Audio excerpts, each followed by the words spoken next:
Hi guys, I hope you are enjoying my lectures and now coming on to Dentinogenesis Imperfecta, and make sure you have subscribed my channel till now.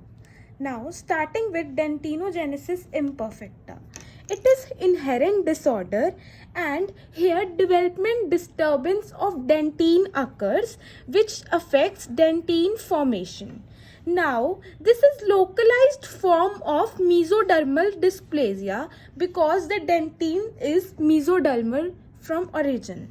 It, it can be inherited from autosomal dominant inheritance and it affects both the dentition. And the other names are solid teeth, tulip teeth, shell teeth. Please keep these shapes in your mind which are associated with Dentinogenesis Imperfecta. Now the etiology.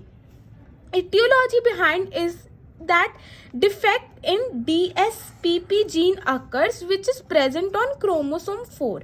DSPP gene क्या होता है? Dentin sialoprotein and phosphoprotein. ये क्या करता है? ये non collagenous protein बनाता है ऑर्गेनिक मैट्रिक्स का डेंटीन की.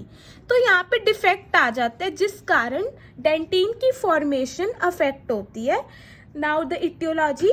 DSPP gene defect on chromosome 4 which leads to complete obliteration of pulp chamber. इस जीन कारण complete obliteration of pulp chamber भी होता है. Now coming on to clinical features.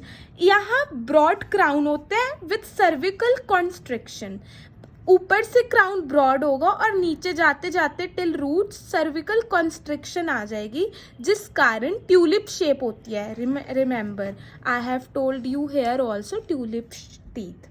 Now it is opalescent to amber color in nature, grey brownish color with bluish reflection from enamel occurs because dentine बहुत पतला होता है.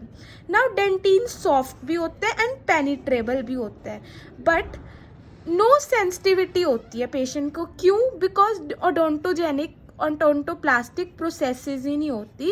Absence of odontoplastic processes leads to no sensitivity but dentin soft होते हैं, penetrable होते हैं. Now coming on to histopathology.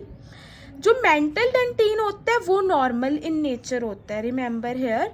But जो डेंटिनल tubules हैं वो डिक्रीज कर जाती है नंबर में पर यूनिट स्क्वायर एरिया जिस कारण उनकी शेप इरेगुलर होती है, डिस्टॉर्टेड होती हैं, स्पेस्ड होती हैं and larger in size. Please keep this 4 things in mind.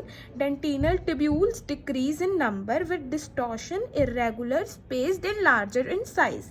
Now dentino enamel junction smooth और फ्लैटनड होता है. कहाँ? नॉर्मल टूथ में स्कैलोप्ड होता है, यहाँ पे स्मूथ एंड फ्लैटनड होता है. Now coming on to classification. First classification was given by Shields. Shields ने टाइप 1, टाइप 2, टाइप 3 में डिवाइड किया था.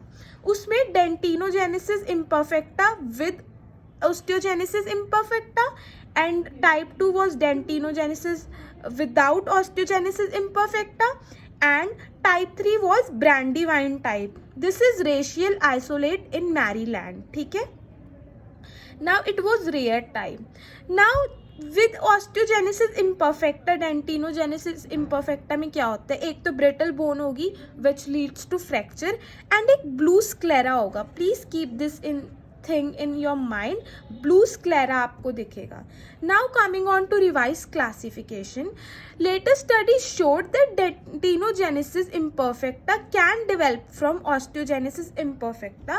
तो उसके बाद हमें रिवाइज क्लासिफिकेशन मिली जो डेंटिनोजेनेसिस इम्परफेक्टा 1 and 2 है और वो शील्ड्स टाइप 2 है. That is dentinogenesis imperfecta not associated with osteogenesis imperfecta and type 2 is Brandywine और शील्ड्स टाइप 3. ठीक है. Now coming on to radiographic features.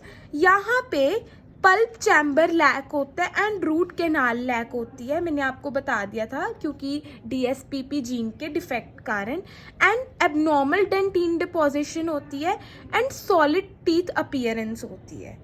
Now coming on to classification in detail. Now type 1 or Shields type 2, which is dentinogenesis imperfecta, not associated with osteogenesis imperfecta. Now coming on to clinical features, and other names are opalescent dentine. There is deficiency of non-collagenous proteins and this type is most common. Now here it is also known as catpedon teeth and it is brown to blue in color. इसमें enamel भी chip off हो जाती है and bulbous crowns होते हैं with narrow pulp chamber and small roots. Here are these were the clinical features. Now coming on to the histology.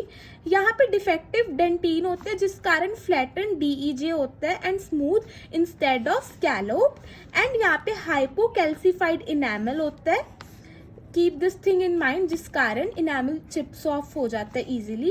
And normal mantle dentin होता है, ये हमेशा याद रखना. यहाँ पे मेंटल डेंटीन हमेशा नॉर्मल होगा. नाउ पैथोजेनेसिस क्या हुई, जैसे म्यूटेशन इन DSPP जीन हुआ ना, उस कारण डिफेक्टिव ओडोंटोब्लास्टिक ब्लास्ट प्रोड्यूस हुए जिस कारण एबनॉर्मल कोलेजन प्रोड्यूस हुआ, जिस कारण डेंटीन मैट्रिक्स में डिफेक्ट आया एबनॉर्मल कोलेजन कारण. Now, dentinogenesis imperfecta type 2 or Shields type 3. This is Brandywine in nature and clinical features are rapid attrition.